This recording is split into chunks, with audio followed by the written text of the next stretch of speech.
Ich höre die drei Könige schon kommen. Na, wo sind sie? Frisch vom Dreikönigstreffen der Gemeinde- und Stadträte Heidenreichstein. Er übrigens ein wunderbarer Kirchenmeier-Imitator.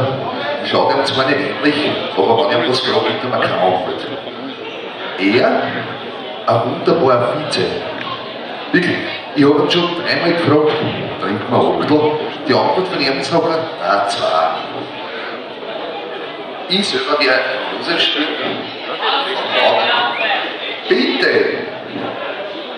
Es zieht aus weiter Ferne 3 Könige daher, sie Tage vor die Sterne und spüren sich nimmer mehr. Es schläft die Kuh, es schläft der Hund, sagt Jesus schläft, hat euch Gott. Jetzt seid nicht so betreten, wir folgten den Kometen.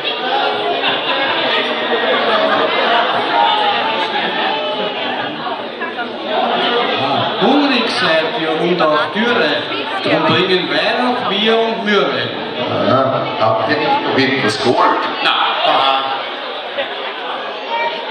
Na geh, ihr habt noch etwas Gold. das haben wir verzollt. Jetzt schaut's nicht blöd und redt's nicht gescheit. Sagt's mal lieber, wer seid. Ich bin der König Balthasar mit langen, lockig blonden.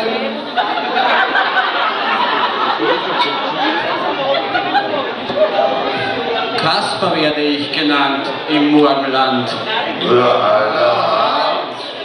Ich bin der König Melchior und rette mit dem Milch vor.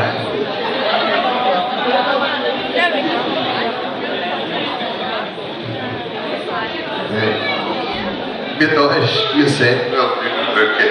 Flugs, macht euch wieder auf die Söcke. Was? Wir sollen zurück nach Mekka? Sucht ein Hatscher auf der Bäcker? Josef liegt mit einem Mal auf seinem Bett. Mensch und halt ihr Penner, heute ist doch nicht der 6. Jänner. Schon winkt Maria mit dem Bracker, wir lachen uns jetzt still vom Acker. Und ob das so war nicht, sagt euch jetzt der Licht.